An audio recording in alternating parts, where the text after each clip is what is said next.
sa lahat ng oras, sa bawat araw.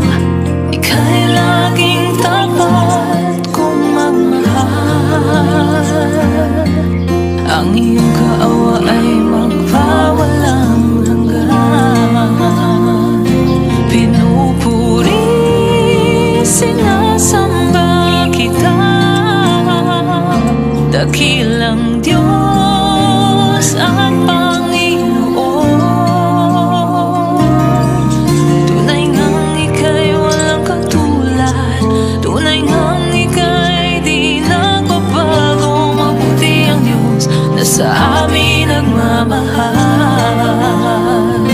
Pinupuri,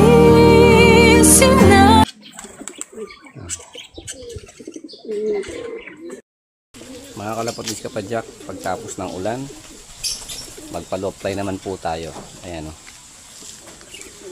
Lilinisin po natin yan, then palalag natin pagkain. Bago, pag may pagkain na yan, papasok na sila. Ayan sila. Ito yung tatlong breeder. Dalawa, tatlo. Yung ating lovebirds. Ito pa pala.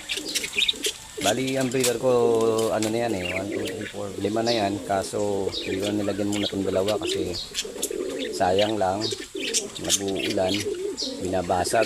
Kaya ang ginagawa ko, yung itlog na ito, pa nag-itlog yan, lagay ko kagad sa kabila.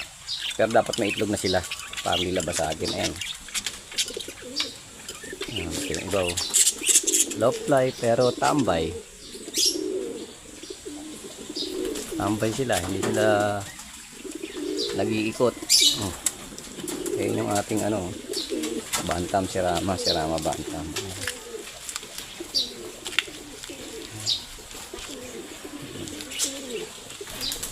Yun o. Ayun naman yung ating mga manok. Nakapisa na sila. Ayun na, may sisiw na o. Dalawa na yung sisiw. Namatay yung isa, natapakan. Kasi biglang umalan, bumaha. Natapakan siya. Ayan o. Ayan, dalawa na lang tuloy natira. Ayan o. Lagyan ko na lang ng buhangin yan para hindi na anihin ni kakalay-kayin sila. Ito. Ayos. Yan, pwede mawawala yung ating mga African. Ayan. Yung sa kabila, nahihiya pa rin. Hindi pa rin sanay. Yan sila.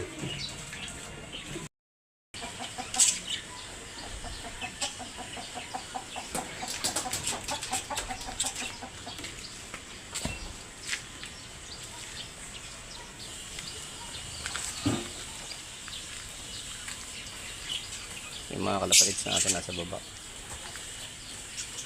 Ito yung isa oh.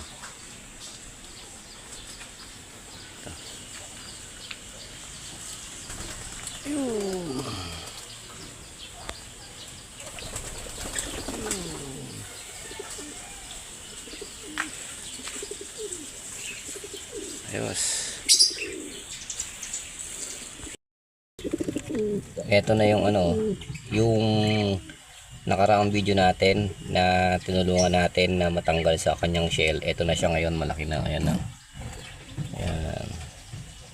Halos magti 3 weeks na siya. 3 weeks. Ayan. Ayos. Mga kalapatids sa padyak, ito na yung ito na yung inakay na nakita niyo yung nakaraang video natin na tinanggal natin yung kanyang shell, tinulungan natin makalabas. Ito na po siya oh. Ayan.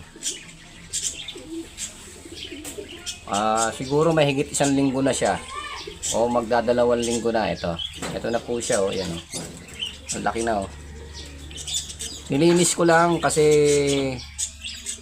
ang tawag dito, marumi. Naglinis kasi tayo ng kulungan. Sinama na natin siya linisin, pati yung magulang niya pinaliguan natin sandali. So mamaya papasok ko na to, pinatuyo ko na para mapakain na rin nila. Yung magulang pupunasan ko na lang din para matuyo. Okay, eto na siya oh. Anak ni Greater at ni Louis Pepperman ng #BioResearch BioPigeon. Ayos. Ito na po si Louis Pepperman oh. Ito yung Male. Cock. Bali, nag-ano siya kasi basa-basa pang konti. Pero nakakain na to. Pinakain ko to sa isang kulungan. Para masubuan niya na yung kanyang inakay. Ayan o. Pero si Gray Terrier, pinapatuyo ko pa sa taas. Maya-maya konti. Unahin ko muna itong papasukin. Hindi kasi pwede magsabay dahil basa-basa pa sila. Pinunasan ko na lang. Wala kasing masyadong araw pa eh. Kailangan na makakain nung inakay nila. Ayos. Eto na po si Greater oh. Maliit lang to talaga tong kalapate kong to eh. Ito yung original kong kalapate. Kasi ito yung anak ng dati kong kalapate na si sino nga ba yun? Nalimutan ko tuloy pangalan. Si Negra.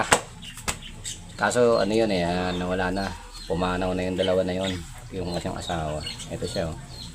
Pinunasan ko na lang. Talaga maliit po to mga kalapatins kapadyak. Hindi siya malaki. Maliit lang siya. Female siya. Female or hen. Kaya yung karamihan yung nakikita niya mga nalipad na iba. Anak niya yon. Anak niya. Okay. Ayos.